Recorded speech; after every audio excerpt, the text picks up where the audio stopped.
পাকিস্তানের প্রধানমন্ত্রী শাহবাজ শরীফ এবং সেনাপ্রধান ফিল্ড মার্শাল আসিম মুনিরের নেতৃত্বে এই উদ্যোগকে অনেকেই একটি বড় কূটনৈতিক সাফল্য হিসেবে দেখছেন। ওয়াশিংটন ও তেহরানের মতো দীর্ঘদিনের প্রতিদ্বন্দ্বী দুই পক্ষকে একই ফ্রেমে আনা সহজ কাজ নয়। কূটনৈতিক মহলে ধারণা করা হচ্ছে, নীরব যোগাযোগ এবং পর্দার আড়ালের আলোচনা এই অগ্রগতির পেছনে বড় ভূমিকা রেখেছে।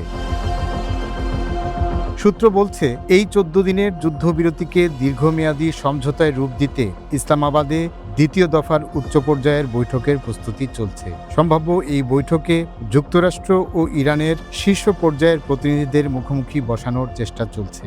যদি এই উদ্যোগ সফল হয়, তাহলে মধ্যপ্রাচ্যের রাজনীতিতে পাকিস্তানের ভূমিকা আরও শক্তিশালী হবে এবং দেশটি একটি নির্ভরযোগ্য মধ্যস্থতাকারী হিসেবে নিজেদের অবস্থান প্রতিষ্ঠা করতে পারবে।